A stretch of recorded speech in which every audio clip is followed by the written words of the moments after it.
احمده وأصلي على رسوله الكريم اما بعد فاعوذ بالله من الشيطان الرجيم بسم الله الرحمن الرحيم وإذ قال لقمان لابنه وهو يعظه يا بني لا تشرك بالله إن الشرك لظلم عظيم صدق اللہ العظیم۔ ہمارے اس منتخب نصاب کے تیسرے سبق میں حضرت لقمان کے نصاحی کے ذیل میں اولین اور اہم ترین نصیحت جو وارد ہوئی تھی وہ یہ کہ اللہ کے ساتھ شرک نہ کیا جائے، اس لیے کہ شرک بہت بڑی ناانصافی اور بہت بڑا ظلم ہے۔ یہ مضمون اپنی اہمیت کے اعتبار سے اس کا متقاضی ہے کہ اس پر قدر تفصیل کے ساتھ کلام کیا جائے، اس لیے کہ واقعہ یہ ہے کہ اسلام اور قرآن کی روح سے سب سے بڑی معصیت، سب سے بڑا گناہ، ناقابل عفو جرم اللہ کے ساتھ شرک کرنا ہے۔ چنانچہ سورہ نساء میں دو مقامات پر یہ الفاظ وارد ہوئے کہ ان اللہ لا یغفر ان یشرک بہ ویغفر ما دون ذلک لمن یشاء، اللہ تعالیٰ اسے تو ہرگز معاف نہ فرمائے گا کہ اس کے ساتھ شرک کیا جائے، البتہ اس سے کم تر جسے چاہے گا، جو چاہے گا بخش دے گا۔ اگرچہ اس میں بھی یہ تو نہیں سمجھنا چاہیے کہ شرک کے علاوہ تمام گناہوں کے لیے یہاں عام معافی نامہ آ گیا ہے، البتہ یہ ضرور ہے کہ اس کی معافی کی امید دلائی گئی ہے، لیکن شرک کو ممیز کر دیا گیا ہے کہ اس کی معافی کا کوئی امکان نہیں۔ تو ضرورت ہے کہ یہ سمجھا جائے کہ شرک ہے کیا، اس کی اصل حقیقت کیا ہے، اور وہ کن کن صورتوں میں ظاہر ہوتا ہے، کون کون سے لبادے اوڑھتا ہے، کن کن چور دروازوں پر انسان کی ایمان کی پونجی اور متاع توحید پر ڈاکہ ڈالتا ہے۔ یہ بات تو اس سے پہلے بیان ہو چکی ہے کہ عقل اور فطرت کا تقاضا یہ ہے کہ انسان اللہ کا شکر ادا کرے، اور اللہ کے شکر سے اس کے حقوق کی ادائیگی کا تصور وجود میں آتا ہے، اور اس کے اگر تمام حقوق کو جمع کر لیا جائے تو وہ ایک حق میں سمو جاتے ہیں، اور وہ یہ کہ اس کے ساتھ شرک نہ کیا جائے۔ حدیث نبوی میں بھی اور قرآن حکیم میں بھی شرک کی بہت سی قسمیں بیان ہوئی ہیں، ان سب کو اگر جمع کیا جائے تو حاصل یہ نکلے گا کہ شرک یہ ہے کہ مخلوقات میں سے کسی کو کسی پہلو سے، کسی اعتبار سے خدا کے برابر کر دیا جائے، اس کا ہم پلہ،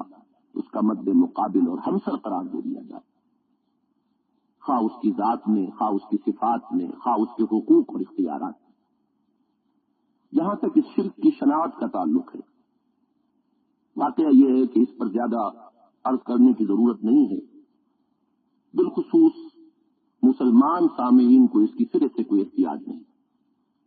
اس لیے کہ یہ ایک واقعہ ہے کہ مسلمان کا خمیر جس مٹی سے اٹھا ہے اس میں یہ چیز ایک جزو لا ینفک کی حیثیت سے شامل ہے کہ شرک سے اسے شدید نفرت ہے، وہ جان بوجھ کر کسی شرک میں ملوث نہیں ہو سکتا، مغالطہ ہو سکتا ہے، کسی غلط فہمی میں اس کا پاؤں کسی ایسی وادی کی طرف بھٹک سکتا ہے کہ جہاں شرک لازم آ جاتا ہو، لیکن کوئی مسلمان جان بوجھ کر شرک کا ارتکاب نہیں کر سکتا۔ البتہ اس شرک کی وسعت اور ہمہ گیری اور اس کا تنوع اور اس کا مختلف صورتوں میں ظہور پذیر ہونا، یہ ہے وہ مضمون کہ جس پر پورے شرح و بسط کے ساتھ کلام کی ضرورت ہے۔ یہی وہ وسعت اور ہمہ گیری ہے شرک کی جس کی طرف قرآن مجید ان الفاظ میں اشارہ کرتا ہے کہ وَمَا يُؤْمِنُ أَكْثَرُهُمْ بِاللَّهِ إِلَّا وَهُمْ مُشْرِكُونَ، لوگوں کی عظیم اکثریت اللہ کو مانتی تو ہے مگر اس کیفیت کے ساتھ کہ کسی نہ کسی نوع کا شرک بھی اس کے ساتھ کرتی ہے۔ شرک سے کلیتاً مجتنب ہو جانا، کاملتاً اپنے آپ کو اس سے بچا لے جانا، کتنا کٹھن ہے اور کتنا مشکل ہے، اس کا اندازہ اس سے کیا جا سکتا ہے کہ حضرت ابراہیم علیہ السلام کی شخصیت جو 3 اعتبارات سے بہت بڑی بلندی اور رفعت پر فائز ہے، یعنی ان کی ایک نسبت یہ ہے کہ وہ خلیل اللہ ہے، دوسری نسبت یہ ہے کہ امام الناس ہے، تیسری نسبت یہ ہے کہ ابو الانبیاء ہے، لیکن ان کا ذکر قرآن مجید میں جہاں کہیں بھی آیا ہے ان کی تعریف کہی جائے، اللہ تعالی کی طرف سے ان کو جو سند عطا ہوتی ہے وہ آخری یہ سند ہے کہ وما کان من المشرکین، ہمارا وہ بندہ ابراہیم مشرک نہیں تھا، اس نے ہر نوع کے شرک سے اپنے آپ کو پاک کر لیا تھا، وہ کامل موحد بن گیا تھا۔ اگر قرآن مجید میں جس انداز میں یہ الفاظ حضرت ابراہیم کے تذکرے میں آتے ہیں ان پر غور کیا جائے تو معلوم ہوتا ہے کہ گویا کہ کسی انسان کو یہ سب سے بڑی سند، ہائیسٹ ٹیسٹیمونیل، اللہ تعالی کی طرف سے سب سے بڑا سرٹیفکیٹ جو مل سکتا ہے وہ یہ ہے کہ میرا یہ بندہ مشرک نہیں، اس نے شرک سے اپنے دامن کو بالکل پاک کر لیا۔ یہی بات ہے جس کو علامہ اقبال نے یوں ادا کیا کہ براہیمی نظر پیدا مگر مشکل سے ہوتی ہے، حوث چھپ چھپ کے سینوں میں بنا لیتی ہے تصویر۔ شرک کی ایک قسم سے انسان اپنے آپ کو بچاتا ہے، لیکن اندیشہ ہوتا ہے کہ کسی دوسری صورت میں شرک میں ملوث ہو جائے اور اس کا دامن اس گندگی سے آلودہ ہو جائے۔ لہذا ضرورت اس کی ہے کہ یہ سمجھا جائے کہ شرک کن کن صورتوں میں سامنے آتا ہے، اور اس کے لیے ضرورت ہوگی کہ قرآن اور حدیث سے ہم اقسام و انواع شرک کا علم حاصل کریں، اور پھر یہ صلاحیت بھی اپنے اندر پیدا کریں کہ ہم پہچان سکیں کہ ہمارے اس دور میں اس مرض نے کن کن صورتوں میں ظہور کیا ہے، تاکہ وہ صلاحیت پیدا ہو جائے جس کو یوں ادا کیا گیا کہ بہر رنگے کے خواہی جامہ میں پوش من انداز قدر رامی شناسم۔ یہ شرک خواہ کچھ کوئی صورت اختیار کر لے، کوئی سا لبادہ اوڑھ کر آ جائے، بندہ مومن اور مرد موحد میں یہ صلاحیت ہونی چاہیے کہ وہ اس کو پہچان لے کہ آج کے اس دور کا شرک کیا ہے اور شرک نے اس دور میں کون سی صورت اختیار کی ہے۔ اس لیے ہماری گفتگو کا اصل موضوع ہوگا اقسام شرک۔ اس ضمن میں پہلے یہ عرض کر دوں کہ شرک کی اقسام کو مختلف طور پر بیان کرنے کی کوششیں ہوئی ہیں، مثلاً ایک اس طور سے بھی کہ کچھ شرک اعتقادی ہوتے ہیں اور کچھ شرک عملی ہوتے ہیں۔ اعتقادی شرک وہ ہے جس کا کہ انسان شعوری طور پر جس کو قبول کر رہا ہو، اور عملی وہ ہے کہ عمل کے تجزیے سے یہ بات معلوم ہو کہ اس میں شرک کی آلودگی ہو گئی۔ اسی کو یوں بھی کہا گیا کہ کچھ شرک جلی ہوتے ہیں، بالکل نمایاں عریاں شرک، اور کچھ شرک خفی ہوتے ہیں جو چھپے ہوئے ہیں، نظر نہیں آ رہے، وہ انسان کی نیتوں اور ارادوں کے اندر اس شرک کی کوئی آمیزش ہو گئی۔ لیکن میرے نزدیک شرک کی جملہ انواع و اقسام کا ایک بہتر احاطہ اس طور سے کیا جا سکتا ہے کہ شرک کی 3 بڑی بڑی قسمیں اپنے سامنے رکھی جائیں۔ شرک کی ذات، یعنی اللہ کی ذات میں کسی کو اس کا ساجی بنا دینا، اللہ کی ذات میں شریک کر دینا، اس کا ہم جنس اور کفو بنا دینا۔ دوسرے شرک کی صفات باری تعالیٰ کے اعتبار سے مخلوقات میں سے کسی کو کسی صفت کے پہلو سے اس کا ہم پلہ بنا دینا، ہم سر اور ند اور ضد بنا دینا، مد مقابل بنا دینا۔ اور تیسرے شرک الحقوق، یعنی اللہ کے حقوق میں کسی کو اس کا ساجی بنا دینا۔ اور چونکہ اللہ تعالیٰ کے تمام حقوق کے لیے ایک اور بہت جامع اصطلاح عبادت ہے، تو یہ شرک الحقوق جو ہے اسے ہم شرک العبادت سے بھی تعبیر کر سکتے ہیں۔ یہ 3 ہیں انواع یا اقسام شرک، جن کی پھر سب ڈویژنز ہیں، جن کی مزید تقسیمیں ہیں۔ لیکن یہ بات نوٹ کر لی جائے کہ سب سے پہلا شرک یعنی شرک فی الذات، یہ بدترین شرک ہے، عریاں ترین شرک ہے۔ یہی وجہ ہے کہ قرآن حکیم پر میں اس نوع کے شرک پر اللہ کا غضب بہت بڑھتا ہے۔ اللہ کی طرف سے اظہار ناراضگی جس شدت کے ساتھ اس نوع کے شرک کے بیان میں سامنے آتی ہے، وہ کسی دوسرے شرک میں اس کا ظہور نہیں ہوتا۔ جہاں تک شرک کی صفات کا تعلق ہے، وہ زیادہ تر ایک علمی مسئلہ ہے کہ ذرا سی بے احتیاطی سے انسان اس وادی میں بھٹک جاتا ہے۔ اور جہاں تک شرک فی الحقوق یا شرک فی العبادت کا تعلق ہے، اس کا تعلق زیادہ تر انسان کے اعمال سے، اس کی روش اور اس کے طرز عمل سے۔ اب ہم سب سے پہلے شرک کی ذات پر گفتگو کرتے ہیں۔ اس شرک کی دو قسمیں دنیا میں رائج رہی ہیں، اور عجیب بات یہ ہے کہ ان میں سے بھی جو زیادہ عریاں اور زیادہ ننگا شرک ہے، وہ ان اقوام میں پیدا ہوا کہ جو اپنے آپ کو اللہ تعالیٰ کے جلیل القدر نبیوں اور رسولوں کی طرف منسوب کرتے ہیں۔ چنانچہ یہود جو اپنے آپ کو حضرت موسیٰ علیہ السلام سے منسوب کرتے ہیں، عیسائی جو اپنے آپ کو حضرت مسیح علیہ السلام کی طرف منسوب کرتے ہیں، اسی طرح مشرکین عرب بنی اسماعیل جو اس کے مدعی تھے کہ ہم دین ابراہیم پر ہیں، ملت ابراہیمی پر ہیں۔ شرک کی ذات کی بدترین صورت انہیں تین اقوام میں پیدا ہوئی، یعنی یہ کہ انہوں نے کسی کو خدا کا بیٹا یا بیٹی قرار دیا۔ یہ بیٹا اور بیٹی در حقیقت اللہ کے ہم جنس اور کفو ہونے کے اعتبار سے غالباً کوئی دوسرے نوع کا شرک اس کا ہم پلہ نہیں ہوتا۔ یہ بات ذہن میں رکھنی چاہیے کہ کوئی والد اپنے ولد کا خالق نہیں ہوتا، وہ ولد اس کے ذریعے سے تو ظہور میں آتا ہے، اس کے وجود کا ایک ذریعہ تو بنتا ہے، لیکن یہ کہ والد اور ولد کے مابین تعلق اور رشتہ خالق و مخلوق کا نہیں ہے۔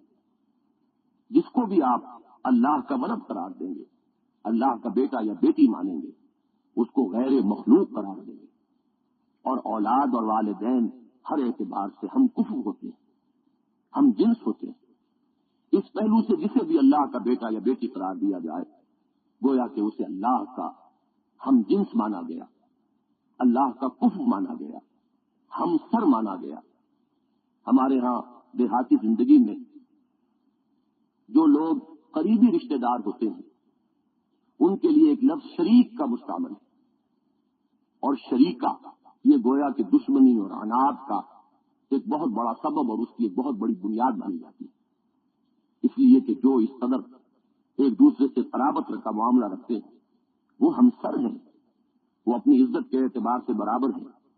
اپنے رتبے کے اعتبار سے مساوی ہیں۔ اس پہلو سے بیٹا یا بیٹی ماننا اللہ کے لیے شرک کی جملہ اقسام و انواع میں سے بدترین شرک۔ یہودیوں نے حضرت عزیر علیہ السلام کو خدا کا بیٹا قرار دیا، قالت الیہود عزیر ابن اللہ۔ اسی طریقے سے بنی اسماعیل نے فرشتوں کو خدا کی بیٹیاں قرار دیا،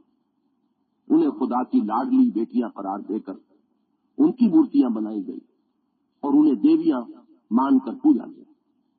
لیکن یہ چیز اپنے نقطۂ عروج کو اور کلائمیکس کو پہنچی ہے عیسائیت میں، جہاں حضرت مسیح علیہ السلام کی ابنیت کا عقیدہ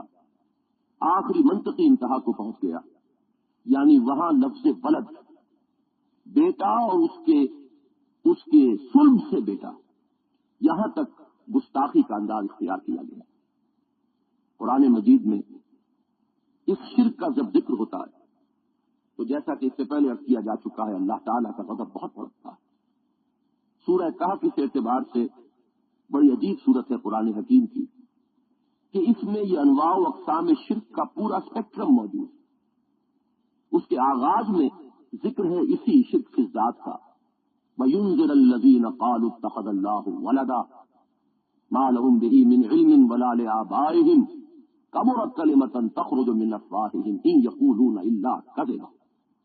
یہ قرآن مجید اس لیے نازل کیا گیا کہ خبردار کر دیا جائے ان لوگوں کو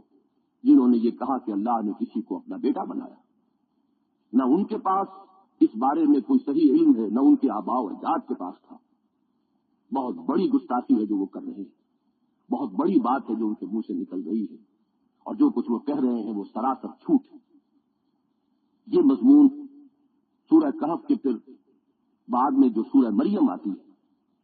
اس میں اور بھی زیادہ غیظ و غضب کے ساتھ ظاہر ہوتا ہے۔ وقالوا اتخذ الرحمن ولدا، اور انہوں نے کہا کہ رحمان نے کسی کو اپنا بیٹا بنایا۔ لقد جئتم شیئا ادا، اے لوگوں تم ایک بڑی بھاری بات کہہ رہے ہو، بہت بڑی گستاخی کے مرتکب ہو رہے ہو۔ تکاد السماوات یتفطرن منه وتنشق الارض وتخر الجبال حدا ان دعوا للرحمن ولدا، اس گستاخی پر آسمان پھٹ پڑنے کو ہے، زمین شق ہونے کو ہے، اور پہاڑ گرنے کو ہے کہ انہوں نے اللہ کے لیے، رحمان کے لیے بیٹا تسلیم کیا۔ وما ينبغي للرحمن ان يتخذ ولدا، اور رحمان کے لیے ہرگز شایع نشان نہیں کہ وہ کسی کو اپنا بیٹا بنائے۔ یہ ہے انداز قرآن حکیم کا، اس گستاخی پر اس طرح اللہ کا غضب بھڑکتا ہے۔ بنی اسماعیل کے ساتھ ذرا معاملہ اللہ تعالیٰ نے کسی قدر مزاح کا بھی کیا ہے کہ تم نے خوب کی، دوسروں نے تو اللہ کو دیا تو بیٹا تو دیا، تم نے الاٹ بھی کی تو بیٹیاں۔ چنانچہ سورہ بنی اسرائیل میں اسی ایک لائٹ ٹون میں خطاب ہوتا ہے، افاصفاکم ربکم بالبنین واتخذ من الملائکۃ اناثا، کیا اللہ نے تمہیں تو چن لیا اور پسند کر لیا بیٹوں کے لیے، تمہیں بیٹے محبوب ہیں، طبعا مرغوب ہیں، اور خود اپنے لیے اس نے بیٹیاں لی، اپنے لیے بیٹیاں بنائی۔ یہ بات جو ہے یہ تم کیا کہہ رہے ہو، یہ تم نے بہت بڑی بات کہی۔ اسی طرح سورہ النجم میں فرمایا الکم الذکر ولہ الانثی تلک اذا قسمۃ ضیزی، کیا تمہارے لیے بیٹیاں، تمہارے لیے بیٹے اور اس کے لیے بیٹیاں ہیں، یہ تو بڑی نامنصفانہ تقسیم ہے جو تم نے کی۔ تو یہاں معاملہ جو ہے گویا کہ جہاں تک اس جرم کا تعلق ہے وہ اپنی جگہ اسی نوعیت کا ہے، لیکن اس میں ایک پہلو ایسا بھی ہے کہ جس کا ذکر قرآن مجید اس طرح ایک مزاح کے انداز میں کرتا ہے۔ بہرحال شرک کی یہ وہ بدترین اور اونیا ترین صورت ہے جس میں مبتلا ہوئے وہ لوگ کہ جو جلیل القدر انبیاء کے پیروکار ہونے کے مدعی ہیں، حضرت ابراہیم کی طرف نسبت رکھنے والے، وما کان من المشرکین، جن کی شان یہ ہے کہ وہ شرک کی ہر نوع سے بالکل اپنے دامن کو پاک کر چکے تھے، اور وہ لوگ جو ان کی طرف اپنے آپ کو منسوب کریں وہ شرک کی اس نوع میں ملوث ہو جائیں۔ شرک فی ذات کی دوسری قسم وہ ہے جو ان مذاہب میں پیدا ہوئی جن کو فلسفیانہ مذاہب کہنا درست ہوگا، جن کی بنیاد کسی آسمانی کتاب یا وحی پر نہیں بلکہ حکماء اور فلاسفہ کے نظریات پر پائی۔ ان مذاہب میں شرک کی ذات میں ہمعوس اور انکارنیشن، تجسم، اوتار کے عقیدے کی شکلیں اختیار کی، اس لیے کہ اکثر فلاسفہ اپنے غور و فکر سے اس حد نتیجے تک تو پہنچ جاتے ہیں کہ کوئی ایک ہستی، کوئی ایک ذات ہے، کوئی ہے کہ جس کا ظہور ہے، جس کے کمالات کا مظہر ہے یہ کائنات، لیکن یہ کہ اس کائنات کے ساتھ اس ہستی کا ربط و تعلق کیا ہے، یہ وہ مسئلہ ہے کہ جس پر غور و فکر کے نتیجے میں مختلف شکلوں میں ہمعوس کا ایک فلسفہ لوگوں کے سامنے آتا رہا۔ مثلا اس ربط و تعلق کو انتہائی سادہ ذہن تو یوں سمجھے گا اور اس طرح تصور کرے گا کہ کوئی ایک ہستی، ایک ذات اس کائنات کی بنانے والی ہے، بالکل اس طرح جیسے کہ کوئی بڑھئی کرسی بناتا ہے یا کوئی لوہار کوئی اور شے بنا دیتا ہے۔ یہ نسبت و تعلق اس بات کو مستلزم ہے کہ اس بڑھئی کے علاوہ کوئی شے پہلے سے موجود ہو کہ جس سے وہ جو کرسی بنائی گئی مادہ تخلیق پہلے ہونا چاہیے، جس سے کہ وہ خالق کچھ خلق کرے، کسی چیز کو بنائے۔ یہ ہے وہ خیال جس کی وجہ سے کہیں تو یہ کہا گیا کہ خدا بھی قدیم ہے اور مادہ بھی قدیم ہے، اور کہیں اس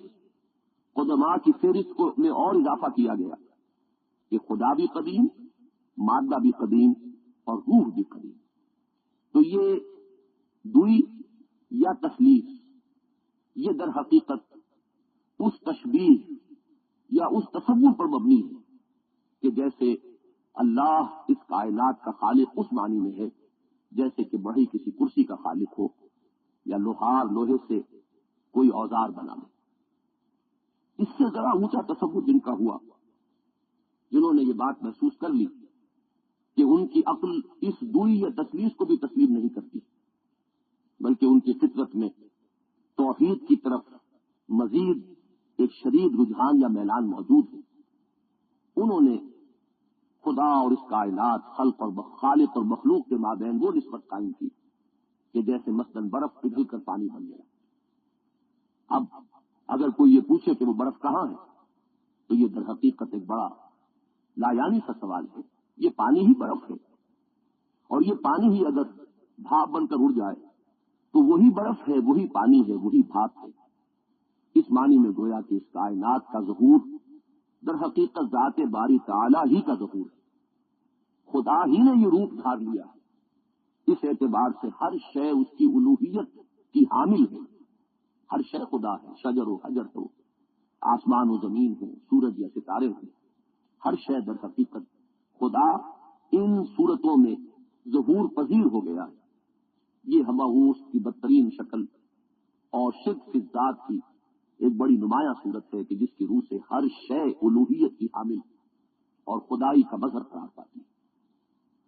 ایک دوسری شکل یہ سمجھی گئی کہ جیسے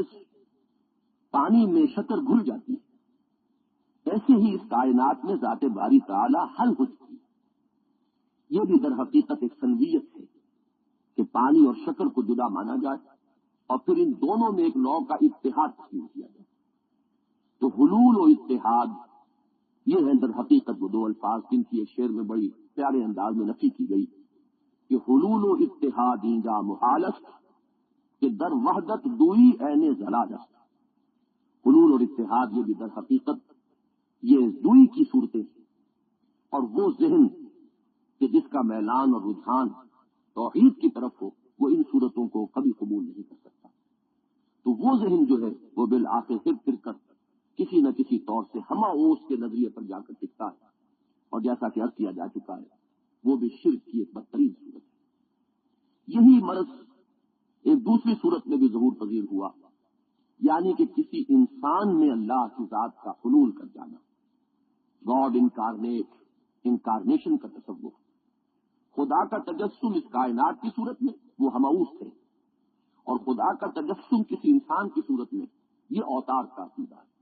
یہ انکارنیشن کا تصور ہے. یہ بھی شرک کی ذات ہے کہ وہ انسان اپنی ذات کے عین کے اعتبار سے خدا قرار پاتا ہے. یہ ہیں وہ دو صورتیں کہ جو فلسفیانہ مذاہب میں، جس کی سب سے نمایاں مثال ہمارے نزدیک ہندوستان کے مذاہب ہیں، اس لیے کہ ہندو مذہب کوئی ایک مذہب نہیں ہے، کوئی بے شمار مذاہب کا مجموعہ ہے، اور ہندوستان کی سرزمین ان تمام خیالات کی ایک بڑی ہی جامع قسم کی آمادگاہ بنی رہی. یہاں یہ ہماؤس کے مختلف شیڈز، مختلف نظریات، چاہے اس میں تعدد قدماء کا معاملہ ہو، اللہ بھی قدیم مادہ بھی قدیم، تثلیث ہو، اللہ بھی قدیم اور مادہ بھی قدیم اور روح بھی قدیم، چاہے حلول کا تصور ہو، اتحاد کا تصور ہو، یا ہماؤس کا کوئی تصور ہو، یہ تمام تصورات ہندوستان میں موجود ہیں، اور یہ شرک کی ذات کی دوسری قسم ہے. اب میں یہاں اللہ تعالیٰ کا شکر ادا کرتے ہوئے اس حقیقت کا اظہار کرنا چاہتا ہوں کہ امت محمد علیہ صاحب الصلاۃ والسلام پر اللہ کا بڑا فضل و کرم ہوا کہ یہ امت بحیثیت مجموعی، اس کے باوجود کہ 1400 برس بیت گئے اور 15ویں صدی شروع ہونے کو ہے، اس نو کے شرک سے تاحال محفوظ. حالانکہ اگر غور کیا جائے تو یہ بات بڑے اچنبھے کی ہے. عیسائیوں کو جو بھی عقیدت حضرت مسیح علیہ السلام کی ذات کے ساتھ رہی اور جس درجے کی محبت انہیں رہی ہے یا اب ہے، اس سے کہیں زیادہ محبت و عقیدت ہے جو امت محمد علیہ صاحب الصلاۃ والسلام کو محمد صلی اللہ علیہ وسلم کی ذات مبارک سے رہی. نہیں ہما عیسائیوں نے حضرت مسیح کو خدا کا بیٹا قرار دیا، الوہیت میں شریک کر دیا، لیکن نبی اکرم صلی اللہ علیہ وسلم کے ساتھ یہ ظلم، آپ کے ساتھ یہ گستاخی فللہ الحمد والمنہ کہ اب تک نہیں ہوئی۔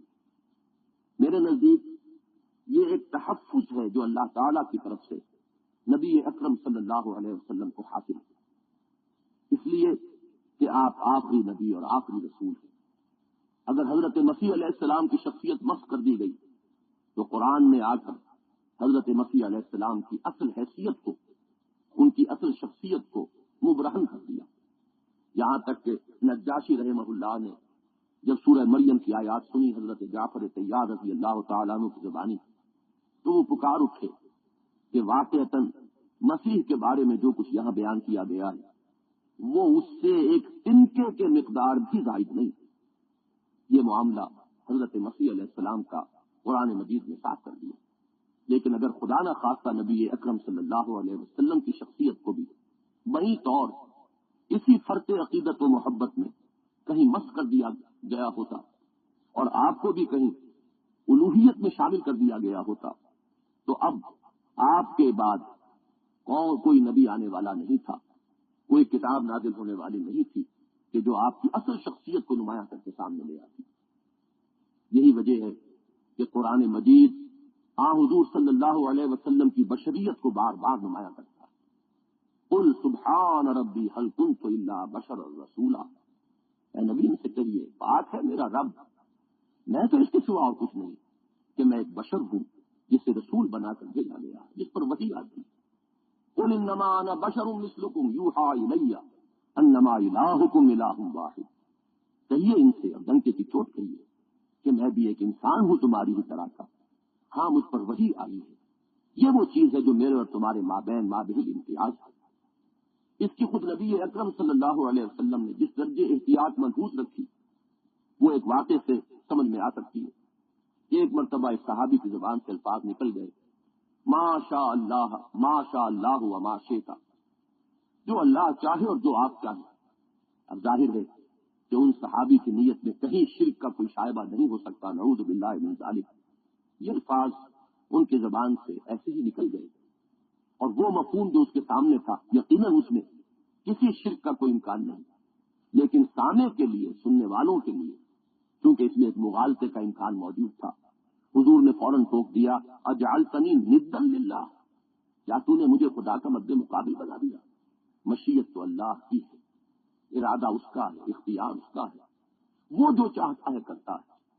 دوسروں کا معاملہ تو یہ ہے کہ وما تشاؤون الا ان یشاء اللہ، تم چاہ بھی نہیں سکتے جب تک کہ اللہ کا اذن نہ ہو۔ یہ ہے وہ احتیاطیں جو قرآن نے بھی ملحوظ رکھی اور جن کی طرف نبی اکرم صلی اللہ علیہ وسلم نے بھی امت کو بار بار متوجہ کیا۔ ہمارے سامنے یہ معاملہ اور نمایاں ہو کر آئے گا اگر یہ حقیقت سامنے ہو کہ حضرت علی رضی اللہ تعالی عنہ جو حضور کے امتی ہیں، ان کے بارے میں خود ان کی زندگی میں انہیں اللہ کہنے والے، خدا قرار دینے والے پیدا ہو گئے، لیکن محمد رسول اللہ صلی اللہ علیہ وسلم بحمد اللہ اس ظلم سے بچے رہے۔ جو ہلاک کی بات اور ہے، عوام الناس کی بات اور ہے۔ اگر شعراء نے کہیں نعتیہ کلام میں اس طرح کی مبالغہ آرائی کی ہے کہ وہی جو مستوی عرش تھا خدا ہو کر اتر پڑا وہ مدینے میں مصطفیٰ ہو کر، تو اس میں کوئی شک نہیں کہ یہ اوتار کا عقیدہ ہے، لیکن یہ باتیں شعراء کی ہیں، مبالغہ آرائی کی ہیں۔ جو حلا اور عوام میں بھی ایسی باتیں ہوں تو اس کا مطلب یہ نہیں ہے کہ مسلمانوں کے کسی مسلمہ فرقے کے مستند عقائد میں ایسی کوئی بات موجود ہے۔ اس پر اللہ کا جتنا شکر کیا جائے کم ہے کہ الحمدللہ تاحال یہ امت بحیثیت مجموعی اس نوع کے شرک سے محفوظ ہے اور مسلمانوں کے مسلمہ فرقوں میں سے کسی فرقے کے مستند عقائد میں ایسی کوئی چیز تاحال شامل نہیں۔ انواع و اقسام شرک کے بیان میں شرک فی ذات کے بعد نمبر آتا ہے شرک فی صفات کا، اور یہ معاملہ قدر علمی نوعیت کا ہے، اور اس ضمن میں اگر انسان محتاط نہ رہے تو اس بات کا انکار ہے کہ غیر شعوری پر اس کا انسان کے فکر میں داخل ہو جائے۔ لے کے صفات کا تفصیلی بیان ہو، یہ حوالہ مناسب رہے گا کہ قرآن حکیم میں سورہ اخلاص کا جو مقام اور مرتبہ ہے، اس پہلو سے بھی کہ نبی اکرم صلی اللہ علیہ وسلم نے اسے قرآن حکیم کی عظیم ترین سورت کہا، اور اس پہلو سے بھی کہ اسے آپ نے ثلث قرآن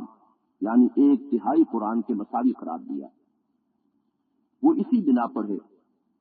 کہ اس کا اصل مضمون ہے اثبات توحید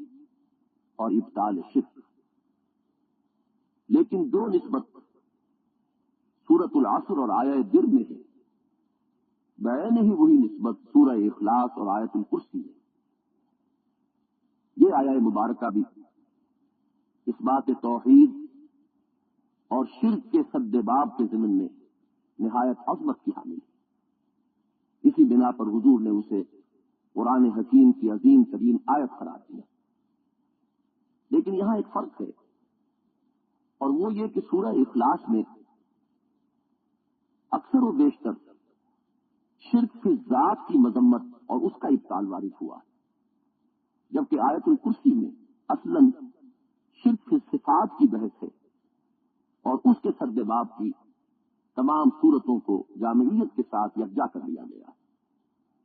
چنانچہ سورہ اخلاص جو 4 آیات پر مشتمل ہے، ان میں سے پہلی 2 آیات مثبت طور پر توحید کا اس بات کر رہی ہیں، قل هو اللہ احد اللہ الصمد، اور بقیہ 2 آیات میں ابطال ہے شرک کی ذات کا، لم یلد ولم یولد ولم یکن له کفوا احد، جبکہ آیت الکرسی ذات باری تعالی کے صفات کمال کے پرشکوہ ذکر سے شروع ہوتی ہے۔ اللہ لا الہ الا هو الحی القیوم لا تأخذه سنة ولا نوم له ما في السماوات وما في الارض من ذا الذي يشفع عنده الا باذنه يعلم ما بين ايديهم وما خلفهم ولا يحيطون بشيء من علمه الا بما شاء وسع كرسيه السماوات والارض ولا يؤوده حفظهما وهو العلي العظيم۔ جیسا کہ بعد میں واضح ہو جائے گا، اللہ تعالیٰ کی صفت وجود، اس کی صفت علم، اس کی صفت قدرت کا بیان اس پیرائے میں ہوا ہے کہ جس سے شرک کی صفات کا راستہ آپ سے آپ بند ہوتا چلا جاتا ہے۔ شرک کی صفات کے بارے میں جیسا کہ کیا گیا، اگر انسان محتاط نہ رہے تو ایک مغالطے کا امکان رہتا ہے، اور وہ اس بنا پر کہ ہماری زبان کا دامن بڑا محدود اور تنگ ہے، اور ہم انہی الفاظ کا اطلاق اللہ تعالیٰ کی ذات پر کرتے ہیں بطور صفات، اور انہی الفاظ کو بطور صفت استعمال کرتے ہیں مخلوق کے لیے۔ مثلا ہم یہ کہتے ہیں کہ اللہ موجود ہے، یعنی صفت وجود سے متصف ہے، اور یہ کائنات بھی موجود ہے، ہم بھی موجود ہیں، گویا کہ ہم بھی اس صفت سے متصف ہیں۔ اللہ کے لیے بھی لفظ علم اور عالم اور علیم کا اطلاق ہوگا، اور بندوں پر بھی انہی صفات کا اطلاق کیا جائے گا، یہاں تک کہ انسانوں میں سے وہ بھی ہے کہ جن کو علامہ کہا جاتا ہے، یعنی صفت علم اپنی انتہائی مبالغے کی صورت میں۔ اسی طرح حیات ہے، ہم بھی زندہ ہیں، حیوانات بھی زندہ ہیں، اور اللہ بھی زندہ ہے۔ اسی طرح قدرت ہے، ارادہ ہے، مشیت ہے، سماعت و بصارت ہے، یہ تمام الفاظ جو بطور صفت مستعمل ہیں، مشترک ہیں، اللہ کے لیے بھی استعمال ہوتے ہیں اور مخلوقات کے لیے بھی استعمال ہوتے ہیں، اور یہی اشتراک لفظی ہے کہ جو اس معاملے میں مغالطے کا سبب بن جاتا ہے۔ اگر 3 باتیں معین طور پر ذہن کے سامنے نہ رہیں اور انسان چوکس اور چوکنا نہ رہے کہ جب بھی اس لفظی اشتراک کا معاملہ آئے خالق و مخلوق کے مابین، تو وہ 3 باتیں لازماً اس کے ذہن میں مستحضر رہیں۔ اگر ایسا نہ ہو تو انسان غیر شعوری طور پر بلا سمجھے بوجھے ہو سکتا ہے کہ شرک کی صفات میں ملوث ہو جائے۔ وہ 3 باتیں یہ ہیں کہ اللہ کا وجود بھی ذاتی ہے، کسی اور کا عطا کردہ نہیں ہے، اسی طرح اس کی صفات بھی ذاتی ہے، کسی اور کی دی ہوئی نہیں ہے۔ جبکہ کل مخلوقات ان کا وجود بھی عطائی ہے، ذاتی نہیں، اللہ کا عطا کردہ ہے، اور ان کی کل صفات بھی عطائی ہے، اللہ کی بخشی ہوئی ہے، ان کی ذاتی نہیں۔ اسی طریقے سے اللہ کا وجود مطلق ہے، انفائنائٹ، لامحدود، غیر متناہی، اور اس کی ہر صفت بھی لامتناہی ہے، غیر محدود ہے، انفائنائٹ ہے، جبکہ مخلوقات کا وجود بھی مقید اور محدود ہے، فائنائٹ ہے، اور ان کی تمام صفات بھی محدود ہیں، فائنائٹ ہیں، مقید ہیں۔ اسی طرح اللہ کا وجود، اس کی ذات قدیم ہے، ہمیشہ سے ہے، ہمیشہ رہنے والی ہے، اس کی صفات بھی قدیم ہے، ہمیشہ سے ہے اور ہمیشہ رہنے والی ہے، جبکہ ما سوی اللہ یا جملہ مخلوقات کا وجود بھی حادث ہے، نہیں تھا اور پھر ہو گیا، اور فانی ہے، ایک وقت آئے گا کہ اس کا کوئی وجود نہ ہوگا۔ اسی طریقے سے مخلوقات کی کل صفات بھی حادث ہیں، ان کے وجود ہی کے معنی میں۔ یہ تین تصورات اگر موجود رہے کہ جب کوئی لفظ بطور صفت اللہ کے لیے بولا جائے گا تو اس میں یہ تصور موجود ہوگا کہ اللہ کی یہ صفت اس کی ذاتی ہے، لامحدود ہے اور قدیم ہے، اور جب اسی لفظ کا اطلاق مخلوقات میں سے کسی کے لیے بطور صفت ہوگا تو یہ بات واضح رہے، مستحضر رہے کہ یہ صفت اس کی ذاتی نہیں، اللہ کی عطا کردہ ہے، یہ غیر محدود اور لامتناہی نہیں، متناہی اور محدود ہے، اور یہ کہ یہ قدیم نہیں، حادث ہے۔ اگر یہ چیزیں مستحضر رہیں تو صرف اس ذات سے دامن بچا رہ سکتا ہے، اور اگر کہیں اس میں بے احتیاطی ہو جائے تو غیر شعوری طور پر ہو سکتا ہے کہ انسان کے عقائد اور نظریات میں کوئی جرثومہ شرک سے صفات کا داخل ہو جائے۔ اب ذرا اللہ تعالی کی صفات کا اس اعتبار سے ایک اجمالی جائزہ لیجیے کہ ان میں کس کس پہلو سے مغالطے ہوتے ہیں۔ ویسے تو اللہ تعالیٰ کے اسماء اور صفات لامتناہی ہیں، ہمارے لیے ان کا احصاء اور احاطہ ممکن نہیں ہے، لیکن یہ کہ چند صفات کو بنیادی مانا گیا ہے، مثلا وجود، حیات، علم، قدرت اور ارادہ۔ یہ پانچ صفات وہ ہیں کہ جو اساسی ہیں اور بنیادی ہیں۔ بقیہ تمام صفات کسی نہ کسی اعتبار سے انہی کی فروع، انہی کی شاخیں اور انہی کی تقسیمیں بن جاتی ہیں۔ مثلا صفت علم، اس کے ذیل میں سماعت بھی ہے، بصارت بھی ہے، اللہ لطیف ہے، اللہ خبیر ہے، یہ تمام در حقیقت اسی صفت علم کی شاخیں ہیں۔ اسی طرح صفت قدرت، اس کی بے شمار شانیں ہیں، وہ الخافض ہے، الرافع ہے، بلند کرنے والا اور پست کرنے والا، وہ القابض ہے اور الباسط ہے، اسی طرح وہ المعز بھی ہے اور المذل بھی ہے،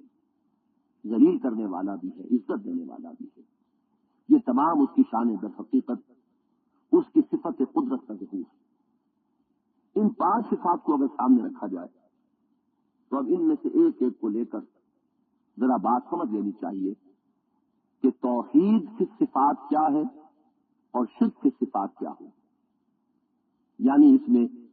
وہ حد فاصل جو ہے وہ کیا ہے۔ اس میں سب سے پہلے مثلا علم کو لیجیے۔ علم کے بارے میں آیت الکرسی میں جو بڑے اہتمام کے ساتھ آیا، لا یحیطون بشیء من علمہ الا بما شاء، مخلوقات میں سے کوئی بھی اللہ کے علم میں سے کسی شے کا احاطہ نہیں کر سکتا سوائے اس کے کہ جو وہ خود چاہے۔ مخلوق کا علم، مخلوق میں کسے باشد کوئی ہو، وہ ملائکہ ہو، وہ جنات ہو، انسان ہو، انسانوں میں اولیاء اللہ ہو، انبیاء و رسل ہو، یہاں تک کہ نبی اکرم ہو صلی اللہ علیہ وسلم، جو یقیناً سید الموجودات ہے۔ لیکن یہ بات سامنے رہنی چاہیے کہ مخلوقات میں سے کسی کا علم قدیم نہیں ہے، حادث ہے، کسی کا علم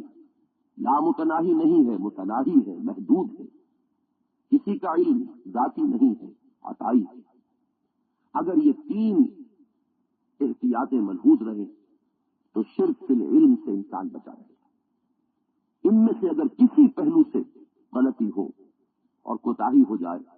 تو شرک فی العلم میں انسان ملوث ہو جائے گا۔ ہمارے ہاں نبی اکرم صلی اللہ علیہ وسلم کے علم غیب کے ہونے یا نہ ہونے پر ایک بڑی مذہبی کنٹروورسی ہے جو بڑی شدت کے ساتھ نہ معلوم کب سے چلی آ رہی ہے۔ جہاں تک میں نے غور کیا ہے اس میں سارا نزاع لفظی ہے۔ ایک گروہ نے علم غیب کی ایک تعریف کی ہے، ایک طرف پر اسے ڈیفائن کیا ہے اور اس کی نفی کر رہا ہے اور صحیح کر رہا ہے۔ ایک دوسرے گروہ نے علم غیب کو کسی اور طریقے سے ڈیفائن کیا ہے اور حضور کے حق میں اس کا اس بات کر رہا ہے اور بالکل صحیح کر رہا ہے۔ گویا کہ دونوں کا موقف درست ہے۔ میں اس معاملے میں اپنی تحقیق و تفتیش کے بعد اس نتیجے پر پہنچا ہوں وہ یہ ہے کہ جس گروہ کو اس معاملے میں متہم کیا جاتا ہے کہ وہ شرک فی العلم کا مرتکب ہو رہا ہے، وہ بھی ان تینوں باتوں کو تسلیم کرتا ہے۔ اس کے اہل علم نبی اکرم صلی اللہ علیہ وسلم کے علم کے بارے میں یہ تینوں باتیں مانتے ہیں کہ آپ کا علم ذاتی نہیں، اللہ کا عطا کردہ ہے۔ آپ کا علم قدیم نہیں، حادث ہے۔ آپ کا علم لا متناہی اور مطلق نہیں بلکہ محدود اور متناہی ہے۔ میرے نزدیک ان تین باتوں کے اس بات کے بعد لوگوں کے واعظین اور جہلا کی باتوں کو ایک طرف رکھتے ہوئے واقعہ یہ ہے کہ کسی اختلاف کے لیے کوئی معقول سبب موجود نہیں۔ رہا یہ معاملہ کہ علم غیب کی تعریف کیا ہے، تو جہاں تک میں سمجھ پایا ہوں وہ یہ ہے کہ علم غیب کا لفظ قرآن مجید میں آتا ہے پور کے لیے کہ جو عام انسانوں کی نگاہوں سے چھپا لیا گئے۔ جہاں تک رسائی بالحواس ممکن نہیں ہے،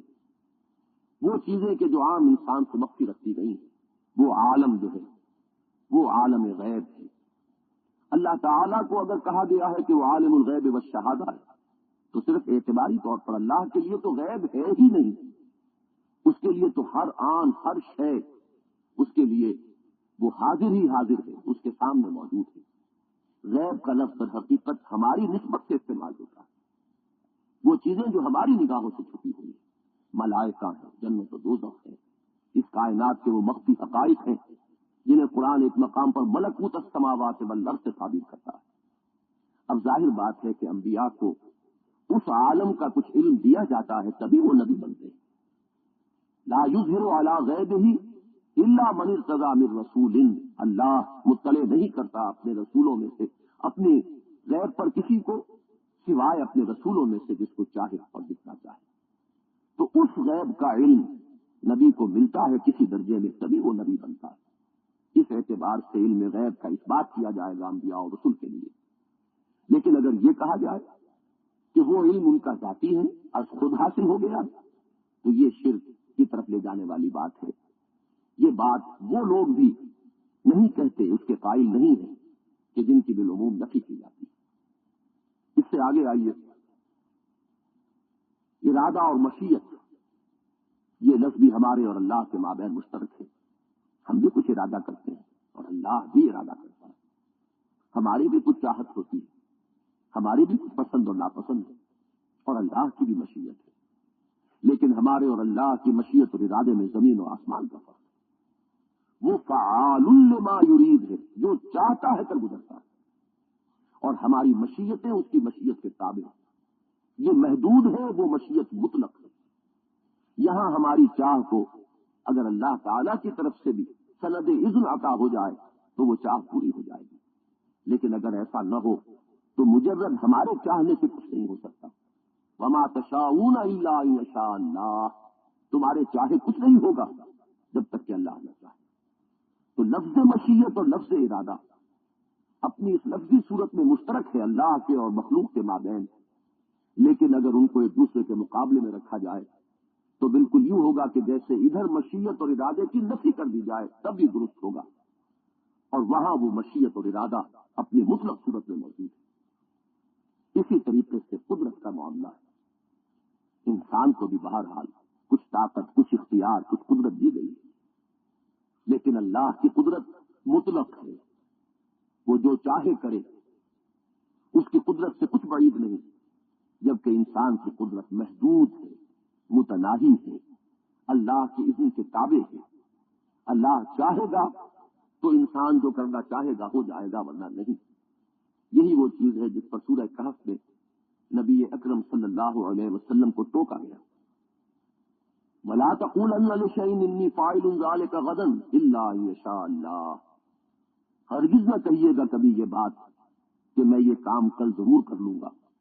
مگر اس استثناء کے ساتھ کہ اگر اللہ نے چاہا۔ اس کے پس منظر میں ایک واقعہ بیان ہوتا ہے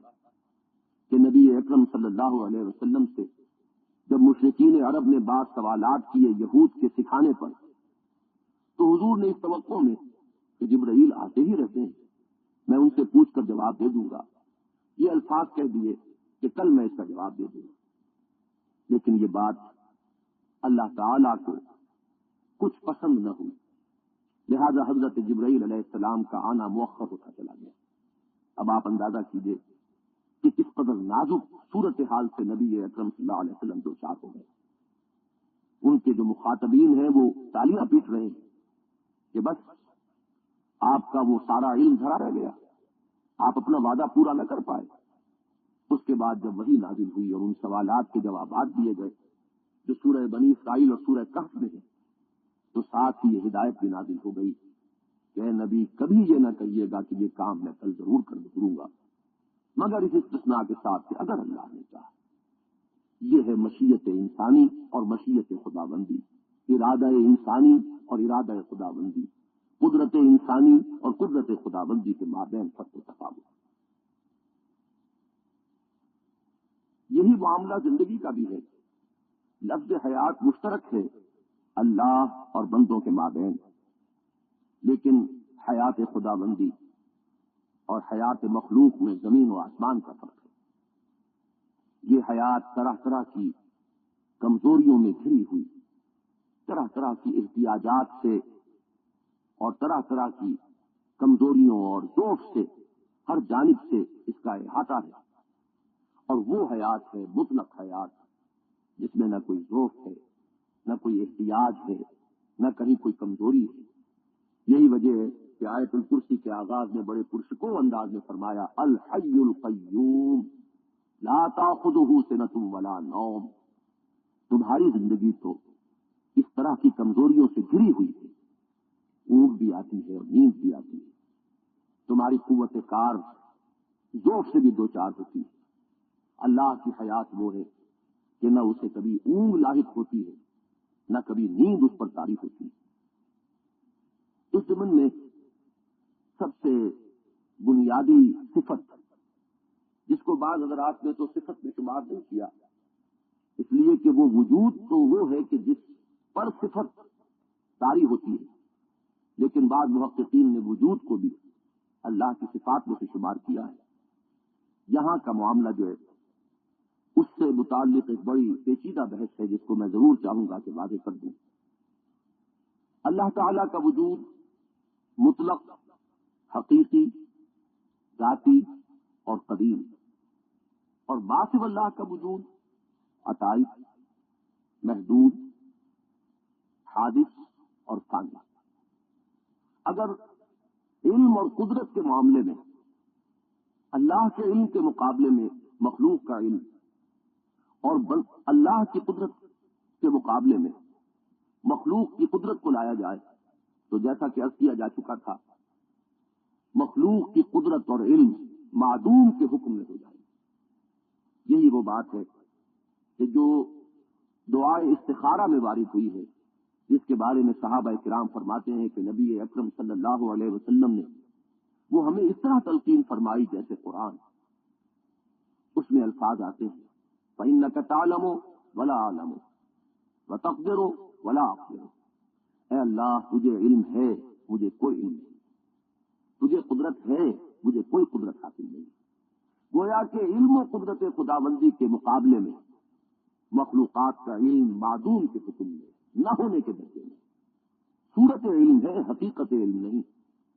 صورت قدرت ہے، حقیقت قدرت نہیں۔ بعین ہی یہ بات اگر کہی جائے تو غلط نہ ہوگی کہ وجود حقیقی صرف ذات باری تعالی میں منحصر ہے،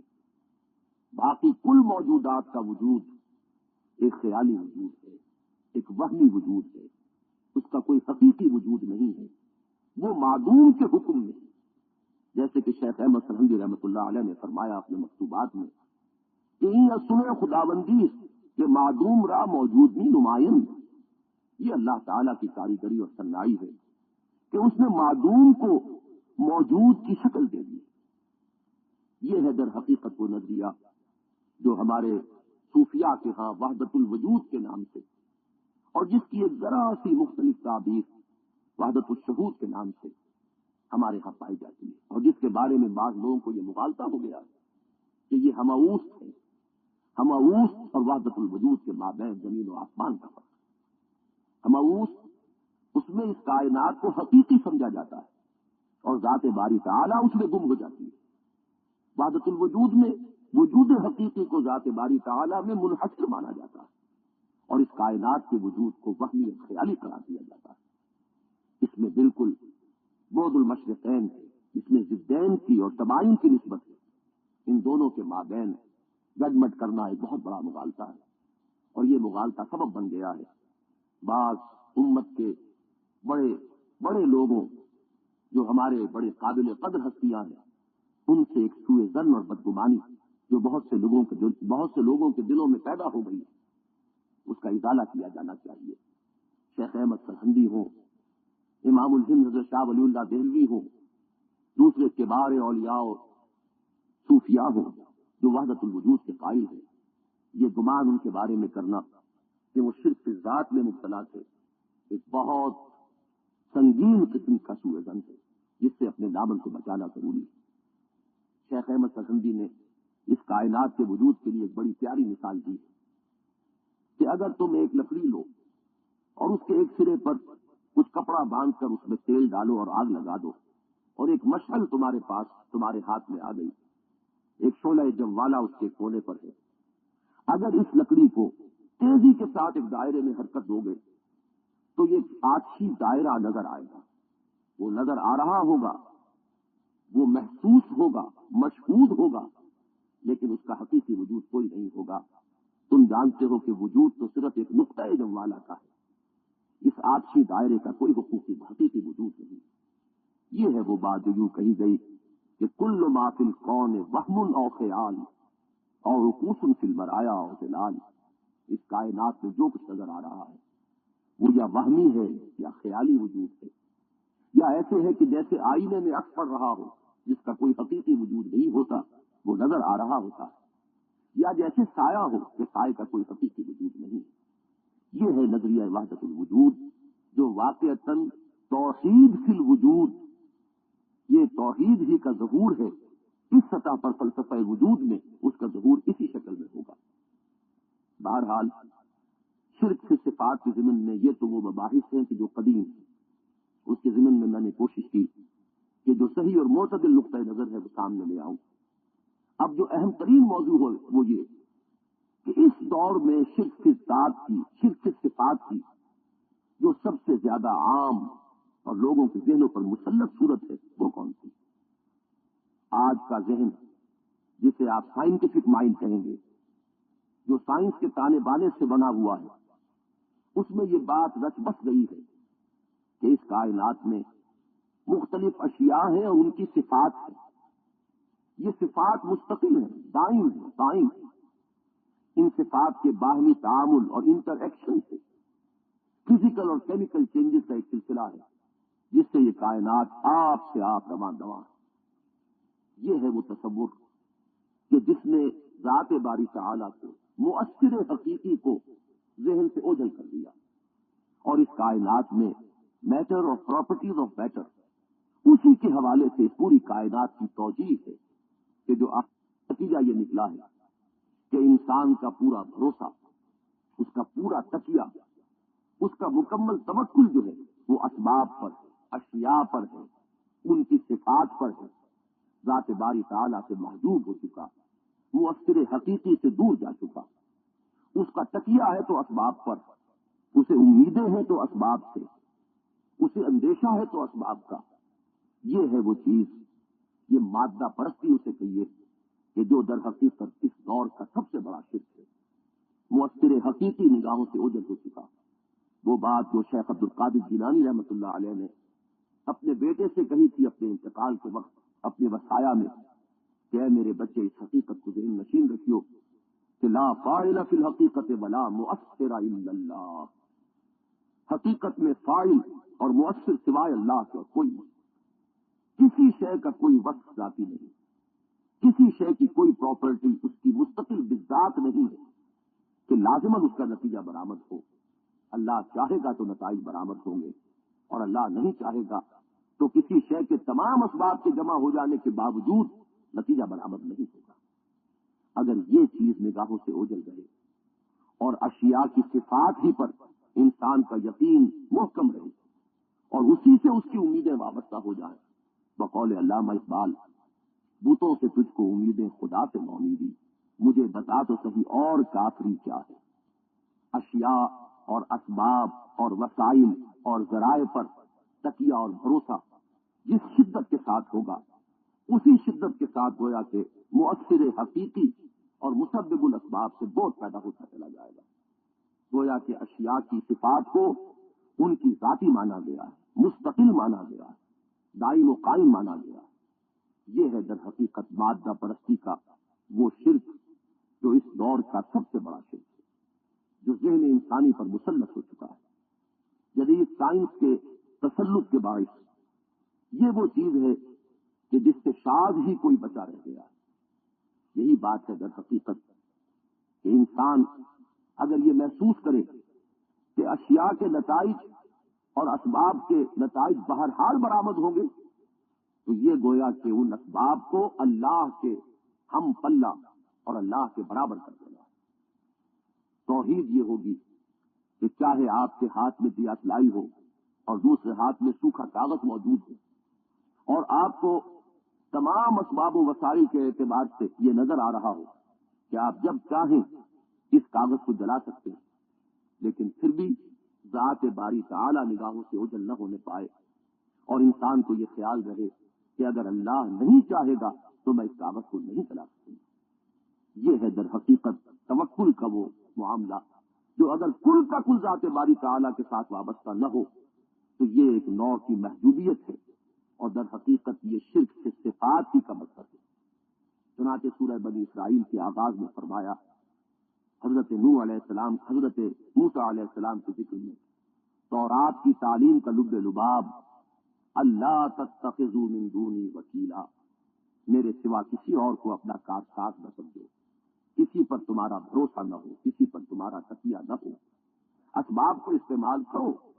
لیکن تمہاری امیدیں ان سے وابستہ نہ ہو۔ تم یہ جان رکھو کہ ان اسباب کا نتیجہ صرف اس صورت میں برآمد ہوگا اگر اللہ کو منظور ہو۔ یہ ہوگی توحید کی صفات، اور اگر اس کے برعکس اشیاء کی صفات کو مستقل اور دائم و قائم مان کر ان کے نتائج کو لازمی اور حتمی اور یقینی سمجھا جا رہا ہو تو یہ شرک کی صفات ہے، اور یہ شرک کی صفات کی وہ صورت ہے کہ جو آج عالمگیر پیمانے پر لوگوں کے ذہنوں کے اندر تسلط حاصل کر چکی ہے۔ اللہ تعالی ہمیں اپنے قلوب و اذہان کو اس شرک کی اس نوع سے پاک کرنے کی توفیق عطا فرمائے۔